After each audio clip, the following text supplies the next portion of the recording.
Hey, Vinny Melkus here. They canceled the first day of the One Bass U.S. Open due to some high winds, which is, admirable. Not that because to me, I think it plays into my hand canceling this first day, but it's actually a safety issue. I've been out on this lake with lesser winds and really had some rough times. And considering what happened earlier this year, they made the right call. But anyway, I've been debating whether to put some of my practice. I only got a half a day of practice, but it was pretty good. And I just ran all these spots that I had from last year and that I found and just check where they're at. I mean, it's amazing, 15 foot down. It's incredible, the water level. But running around, checking those. So I got one area, my primary area, that's got some fish on it. But then I also got some cool footage of like wildlife. It seems like I've been finding more wildlife than bass in the recent few tournaments. So if you remember, like, Grand had that real nice buck, and then a bobcat, which is pretty rare find. Here, I found the biggest group of coyotes that I've ever seen.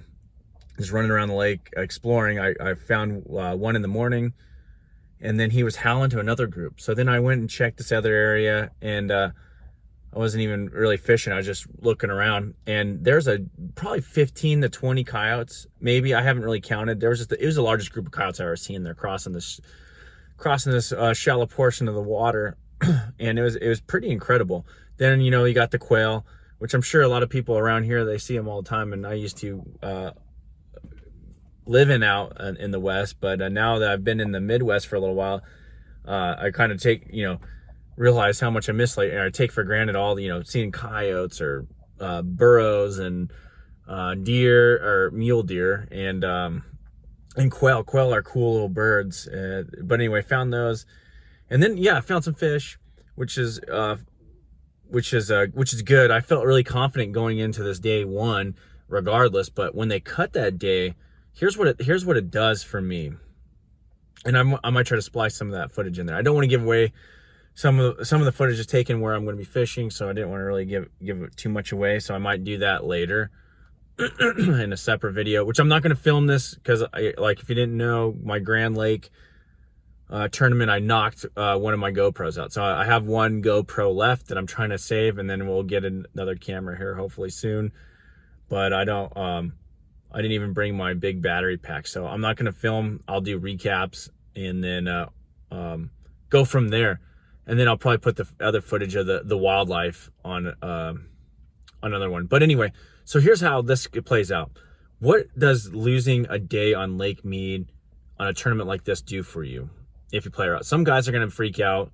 There's a lot of weather changes, and it's going to I can hear them chattering. Dude, I'm around them, guys, and they are chattering. People are working themselves up, which that tends to happen for some reason a lot of these tournaments where guys that don't fish a lot of tournaments throughout the year, not knocking it because this is an awesome tournament, but they can work themselves up mentally. It's not even the fishing aspect, it's just the mental game. And I can hear them talking and chattering about things. And to me, I look at it as a positive. I'm like, okay, you're eliminating 33% of the tournament. Now I got 2 days.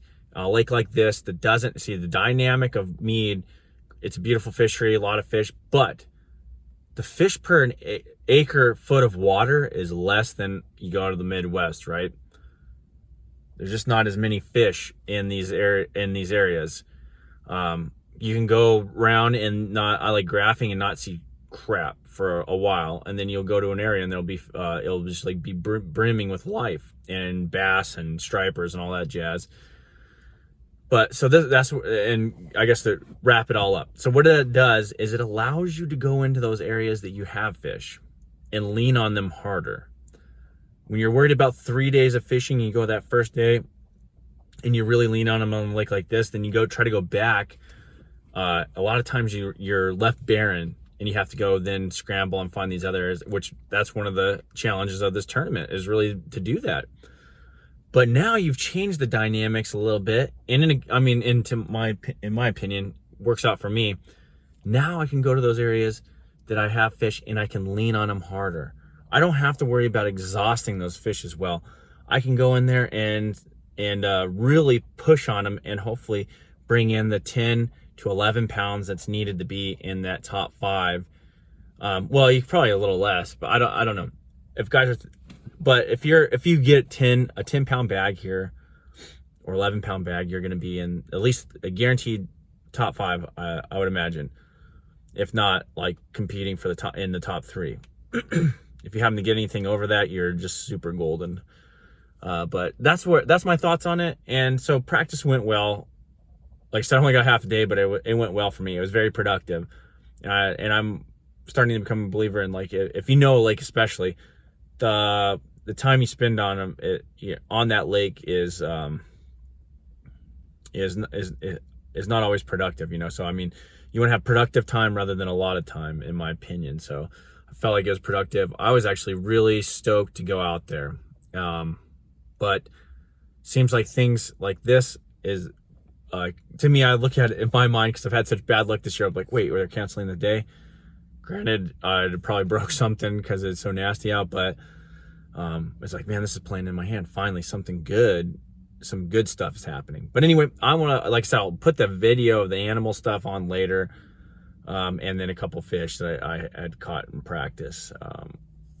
But I don't want to give away those spots just in case somebody does watch that is competing, you know. But anyway, it's gonna be good.